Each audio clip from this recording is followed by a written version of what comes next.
Bueno, nosotros somos abogados de organizaciones sindicales. En el año 2018 conformamos un foro de abogados de organizaciones sindicales de las 3 centrales obreras y también de sindicatos que no están afiliados a ninguna federación. La doctora Verónica Quinteros es la abogada del sindicato de CUNADU. La doctora Lelí Previñano es abogada del sindicato del seguro. El doctor Coronel, abogado del sindicato de Atilra. El doctor Hugo Moyano del sindicato de camioneros. Y nuestro querido doctor Horacio Meira es el director jurídico nacional de la CTA. Así que supervisa gremios de todo el país. La idea de este encuentro es conversar sobre la criminalización del derecho de huelga y la preocupación que tenemos como abogados de organizaciones sindicales por la persecución y el procesamiento de los dirigentes sindicales como medio de coacción para disciplinar al movimiento obrero. Así que bueno, los dejo con los disertantes para que les pregunten lo que quieran. El tema bien interesante, y justo estaba pensando es que es más interesante para la franja etaria más jóvenes de los dirigentes, porque los que tienen más años ya han soportado la dictadura y distintas persecuciones, y ya sabemos que no es posible hacer una transferencia de la experiencia, cada cual tiene que vivirlo. Y en los últimos años uno ha visto el campo popular como una disminución de la cantidad de abogados. Cuando yo era chico había muchos abogados, se necesitaban muchos abogados. Así que no sé cómo ven este tema que les planteo. Con relación a lo que hablas de la franja etaria, o por lo menos las y los abogados que comenzamos a... Los dirigentes sindicales. Lo que decía Melina, están representadas, todos nosotros somos abogados de organizaciones sindicales, de muchas organizaciones sindicales, y decidimos constituirnos, como bien señalaste vos, ante la preocupación en un momento histórico dado, que fue el gobierno de Macri, por una ofensiva muy directa contra el derecho del trabajo en general, tanto en su fase individual como colectiva, pero empezando por la cabeza, empezando por lo que era la dirigencia sindical, los sindicatos, tratando de transformar a un sujeto de derecho como son los sindicatos, necesarios para la vida democrática, necesarios para una redistribución justa de la riqueza en la Argentina, pasaron a ser el blanco delictivo, nos quisieron transformar en delincuentes. Dirigentes sindicales y también abogados, porque a los abogados también entramos en esa lógica de, si se quiere, un rol casi delincuencial, un rol de industria del juicio. Se utilizan términos totalmente peyorativos para caracterizar al trabajo, al sector trabajo. En esa idea nosotros empezamos a trabajar contra la criminalización de la protesta, que es una forma de represión, nosotros siempre sostenemos, de baja intensidad, en donde el fenómeno es utilizar el derecho penal para perseguir políticamente la dirigencia. En un momento histórico dado fue la muerte, la desaparición. Hoy es las causas penales, encausar por ejercicio de derechos constitucionales como es la huelga a referentes, representantes sindicatos, que son los que tienen en su rol organizar al movimiento obrero y llevar a cabo lo que es la huelga y el reclamo por excelencia, ¿no? Esto de pegarle a la dirección. Igual el objetivo económico es siempre el mismo, a pasar el tiempo así, sacar dinero del bolsillo del trabajador y ponerlo en la parte financiera. Exactamente, porque no consideramos posible la realización de derechos individuales, el respeto de los derechos individuales, sin una organización sindical fuerte. Eso está demostrado. Con organizaciones sindicales fuertes los derechos se pueden ejercer y se puede realmente aplicar las leyes laborales, perseguir la informalidad en el empleo. Ahora, el blanco, como bien decís vos, si es la organización sindical, es precisamente para que haya más concentración de la riqueza. Por eso nos parecía muy importante aunar voluntades, nos une la defensa del derecho de huelga, de la negociación colectiva y de todo lo que represente a los trabajadores en la Argentina. La ilegalidad del movimiento obrero es un sueño empresarial. O sea, eso va a existir siempre, es decir, la posibilidad concreta de una sociedad sin sindicatos. Justamente, una sociedad sin sindicatos es la posibilidad de llevar al mercado, es decir, instrumentos que no son naturalmente del mercado, y es una conquista de muchos años, sacar del mercado, por ejemplo, el hecho de la individualización de los salarios. Entonces, esa regla de llevar todo al mercado es una regla antiquísima y que van a existir ideas al respecto por mucho tiempo.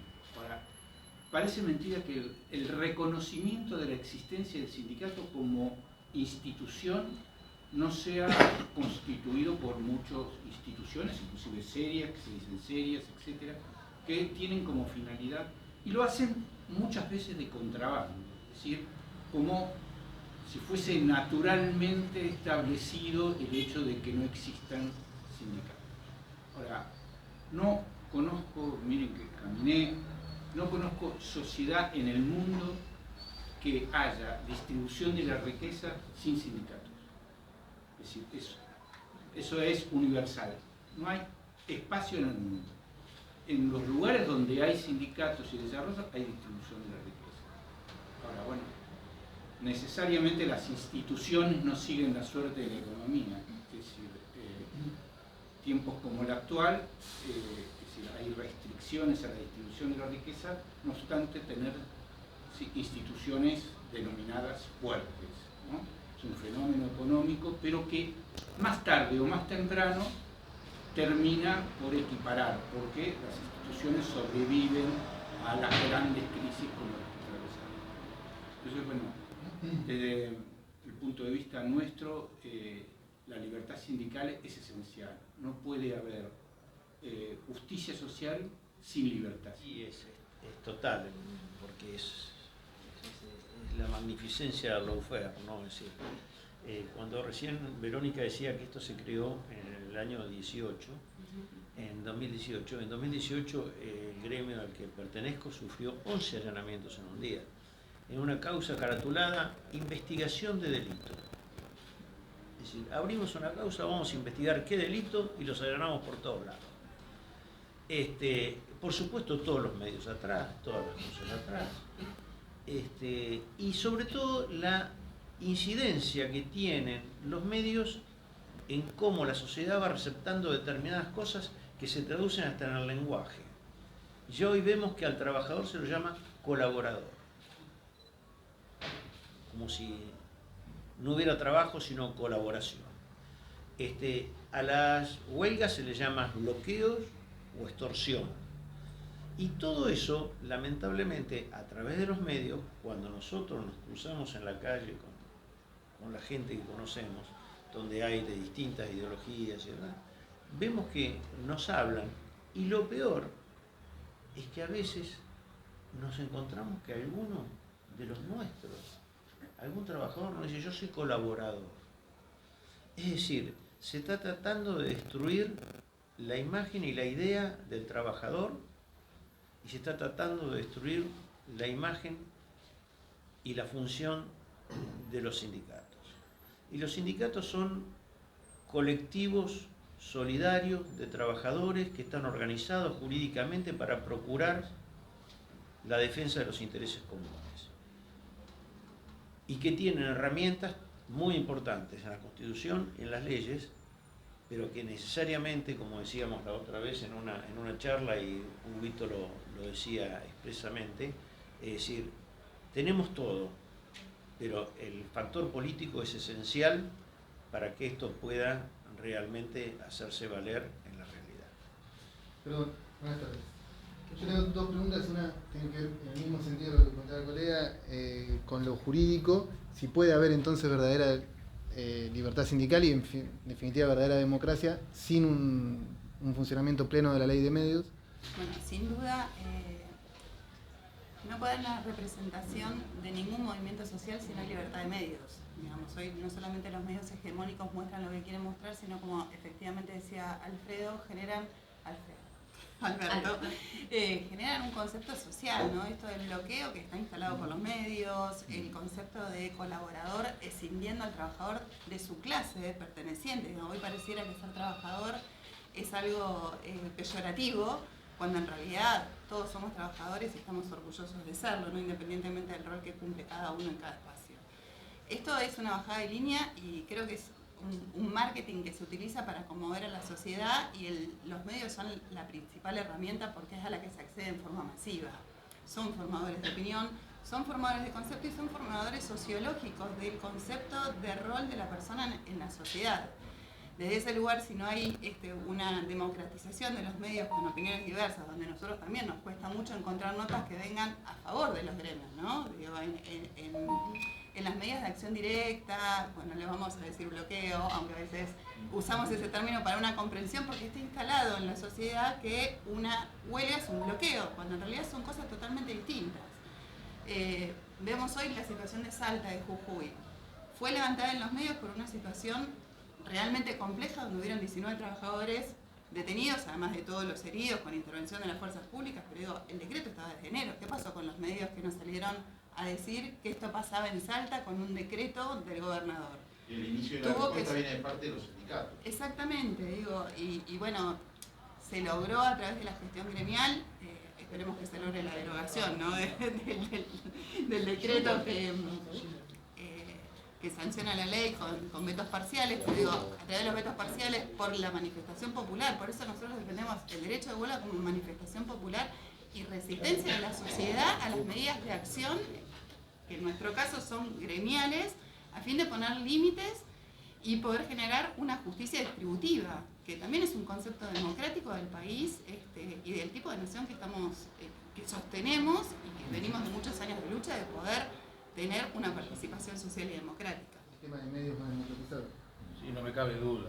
Mirá, yo creo, cuando yo asumí como delegado gremial tenía 21 años. Yo recuerdo, para que vayamos tomando un poquito de noción de lo que hablaban las compañeras. En ese momento no había enfermeras profesionales. La gran mayoría eran las enfermeras que, en mi actividad, ¿no? Que la salita, la iglesia las orientaba para que las compañeras fueran medianamente enfermeras. Se hacían en la cancha, con la experiencia, con los años, eran enfermeras empíricas. Después entraba una compañera mucama y se hacía enfermera con el tiempo. Mis primeras peleas de escuchar de los patrones de decir, yo la hice enfermera, porque si no hubiera sido por mí, siempre hubiera sido mucama. Tratando de minimizar y no valorizar el crecimiento del trabajador, de su esfuerzo por llegar a ser enfermera, ¿no? Entonces, si partimos estoy hablando del año 83, plena democracia, recién en democracia. Cuando uno mira ese concepto de vida que tienen las grandes empresas y la gran mayoría de los empresarios, yo digo que el último paredón que tiene la derecha, que tiene Clarín y todos los medios estos, somos los sindicatos. El día que rompan la barrera de los sindicatos, creo que dejamos de existir como trabajador, dejamos de existir como una comunidad organizada, a pesar de las peleas, a pesar de nuestras diferencias, a pesar de todas, somos lo último y el bastión más importante que tiene nuestra sociedad, somos los sindicatos. Vos fíjate cómo individualmente atacando, y hoy lo hablaba con Hugo, yo recuerdo el 21F, ese famoso 21F en el gobierno de Macri, los grandes debates en la sociedad, Clarín, los trabajadores salen a defender a los moyanos para que no vayan presos. Esto era, pero los últimos 10 días antes del 21. Estos debates, imaginad nosotros, los compañeros delegados venían y decían, ¿cómo es eso? Hay que estar en la calle. Hay que estar en la calle. Incluyendo por fuera de nuestras instituciones madres, porque sabíamos y entendíamos que si nosotros no salíamos a la calle, venían por la reforma laboral que también tenemos que ser criteriosos y sinceros. Había lobistas nuestros hablando de la reforma laboral. Entonces, ¿cómo logramos esto estando en la calle? Por eso digo que esta tarea que están haciendo los compañeros es tan importante, sumamente importante, porque esto se logra revertir con mucho más militancia, con mucho más compromiso de los dirigentes, pero también con mucho más conocimiento de la militancia. Nuestros compañeros tienen que estar capacitados hoy, para mañana, porque la resistencia de los trabajadores surge del conocimiento. Si nosotros no tenemos conocimiento cómo defendernos, es muy difícil defender también a quien no se deja. Por eso es sumamente importante que nuestros militantes, nuestros dirigentes, los que están convencidos, los que no están convencidos automáticamente se van a ir corriendo hacia un lado porque los propios trabajadores ya optan y saben quién defiende a los trabajadores y quiénes utilizan a los trabajadores. Entonces yo no tengo ninguna duda de que el movimiento obrero, con sus cuadros gremiales, sindicales y con sus militantes y activistas, junto a la política, porque esto no se puede solucionar si no existe política. Por eso nosotros les decimos a nuestros compañeros delegados que es sumamente importante la participación del movimiento obrero dentro de las decisiones políticas, porque los trabajadores somos importantes para estos momentos. Hoy todo el mundo necesita de los trabajadores porque son organizados, porque bueno, los que perdieron la unidad básica hoy no hablan de por qué la perdimos. Nosotros todos los días tenemos la unidad básica abierta, así que no tengo ninguna duda de que necesitamos no solamente leyes, sino que se apliquen las leyes que también tenemos. Compañeros, muchas gracias por la presencia. Quería agradecerles a estos compañeros prestigiosos abogados que se han organizado en la FAO, que el foro de abogados de las organizaciones sindicales, a la cual les agradezco profundamente porque nos están dedicando una inversión de su tiempo para poder conversar y charlar con nosotros, y creo que le debemos prestar mucha atención porque todos sabemos la situación por la que estamos atravesando las compañeras y compañeros, y creo que estoy convencido de que mientras tengamos esta CGT unida como estamos, organizada como estamos, va a ser muy difícil que la derecha venga por los derechos de los trabajadores. Así que vamos a escuchar a las compañeras y a los compañeros. Muchas gracias.